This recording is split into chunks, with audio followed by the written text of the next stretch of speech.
let me ask you this question. It is a great question, but I want you to ask it for yourself. And here's the question. Why do I exist?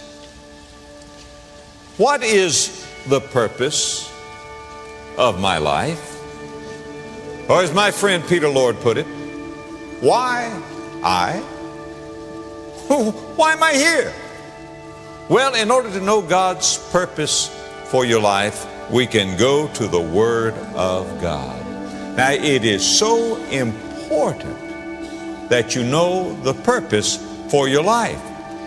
Now, whatever else you may do, if you don't find your purpose in life, friend, you are a failure. Now, what is the purpose of a pen? The purpose of a pen is to write.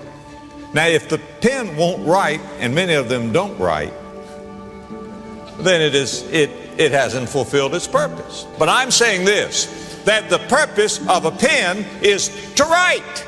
And no matter what else it does, if it won't write, it is a failure. Now, listen, God has a plan for your life. No matter what else you may do, if you don't do what you were designed to do, you are a failure. So it is very important that we find the purpose in life, that we don't miss the mark. You will never have fulfillment apart from your purpose in life. You will not be fulfilled. God made a bird to fly in the air. God made a fish to swim in the sea. You take a fish out of the sea and put him in the tree, he's an unhappy fish. You take a bird out of the air and put him beneath the water, he's an unhappy bird. You, if you do not fulfill the purpose for which you were created, are never going to have fulfillment in your heart and in your life. You will be a square peg in a round hole, or vice versa. So knowing your purpose in life is important for fulfillment. Knowing your purpose in life is important for success. You want to be successful. Who doesn't want to be successful? Well, if you're not successful in your purpose, you're a failure. Let me give you a new definition for failure. It is succeeding at the wrong thing. If you succeed at the wrong thing, you are still a failure. A pencil is successful when it writes. An automobile is successful when it transports. You are successful when you do that for which God created you. We're going to look at a psalm that tells us about God, because when you find out about God, you're going to find out so much about yourself. What you think of God has so much to do with what you think of yourself. But the first thought I want you to think as we look in Psalm 139 is this: God knows all about me. Look in verse 1. O Lord, thou hast searched me and known me. Now, God knows all about you. God has searched you.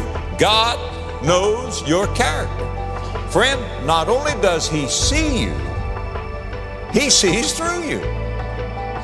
You know the difference between reputation and character? Reputation is what others think about you. Character is what God knows about you. Put it down. First of all, God knows my character, verse 1. Verses 2 and 3, God knows my conduct. Look, if you will, thou knowest my down sitting and my uprising. Thou understandest my thought afar off. Thou compassest my path and my lying down, and art acquainted with all my ways. Folks, there is not a move that you make that God doesn't see it. God knows, God sees our conduct.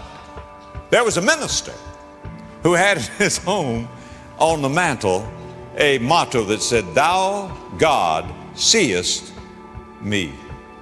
A boy came to visit the preacher. He said, "Thou, God, seest me?" He said, "Doesn't that frighten you to think that God is watching you all the time?" This pastor said, "Oh, no. So that just makes me feel wonderful. It means that He loves me so much He can't take His eyes off of me. He loves me so much He can't take His eyes off of me." Listen, God knows my character. God knows my conduct. God knows my contemplations. Notice in verse 2, thou understandest my thought afar off. God knows what you are thinking this very moment. God knows whether you're paying attention to the message.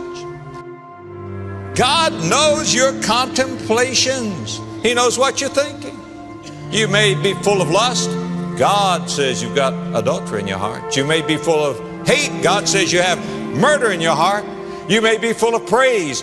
God knows, friend. God knows your character.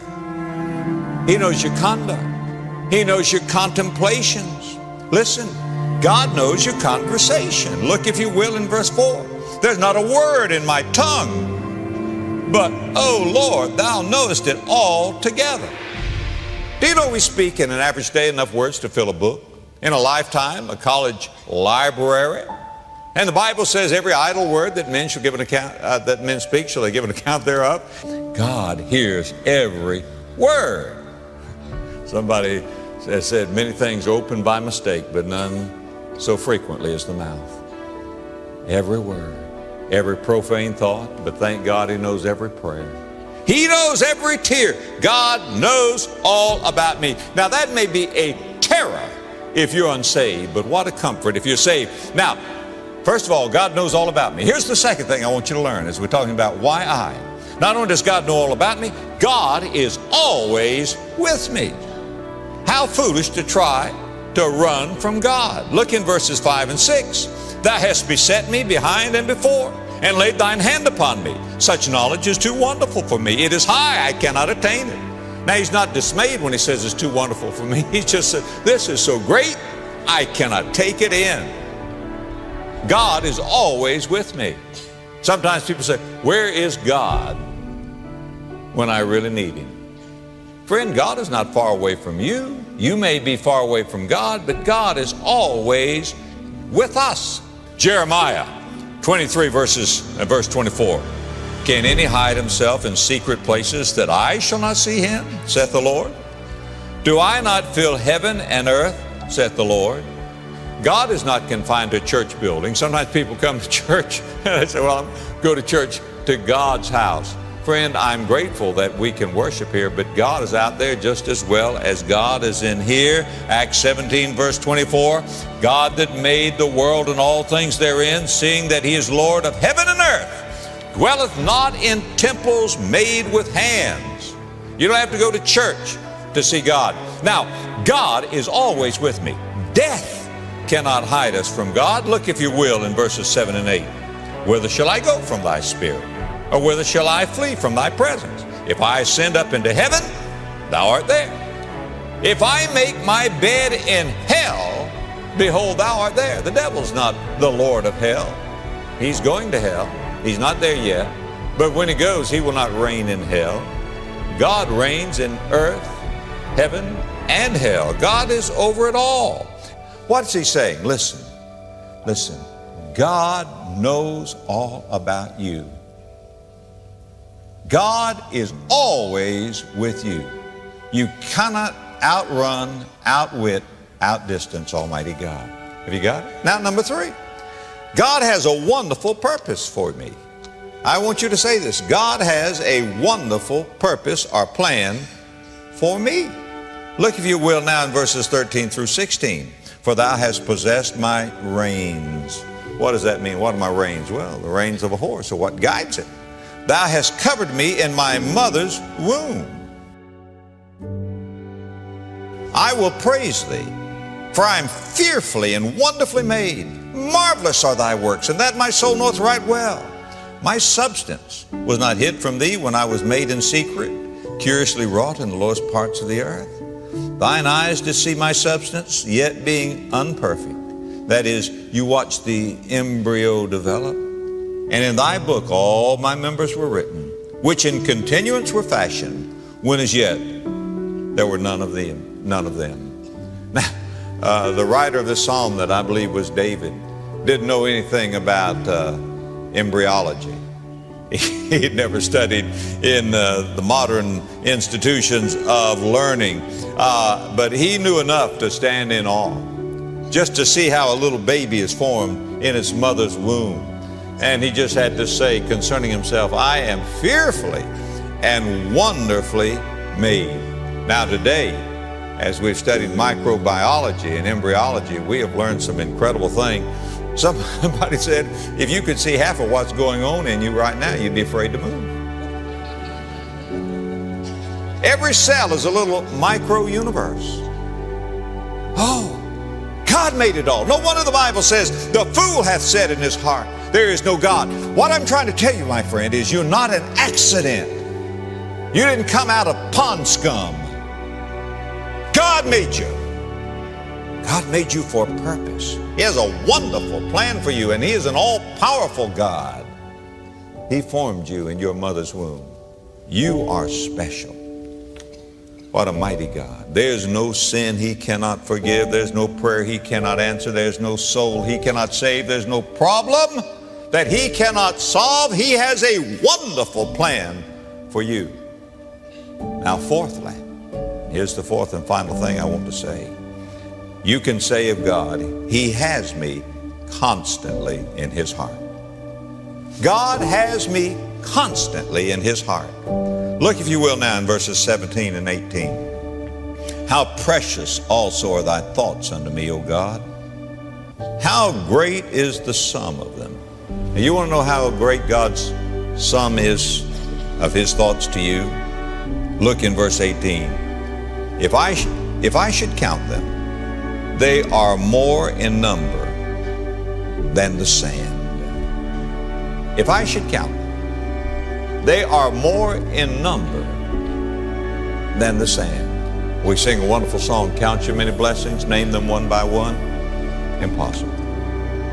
One of your blessings is God's thoughts toward you. Just take the vast Sahara. How many grains of sand there? Take the shores of the Atlantic Ocean, the islands of the Pacific, and look at the grains of sand. The grains of sand in all of the fields of the earth. God's thoughts toward you are greater than all of this. God loves you. People dread God. People run from God. That is the devil's thoughts to get you to thinking negatively about God. God lives to bless you. He wants to bless you. God loves you and me. God doesn't love us all. He loves us each, one by one. Look what He's saying here. How precious are thy thoughts unto me, O God. How great is the sum of them. What a mighty God we serve. All right. Why I? What is my purpose? If an angel were there when God was creating Adam, the angel says, Holy Father, what are you doing? I'm making a man. But what are you going to do with him? What's his purpose? Why are you creating a man? You know what God would have said? Someone I can love and who will love me. Do you think God created us to serve Him? Friend, He could get angels to do a better job than we do. If that's all. No, God made us in His image to know Him, to love Him, to serve Him. He knows all about me. He is forever with me. He created me for a purpose, and He loves me so much.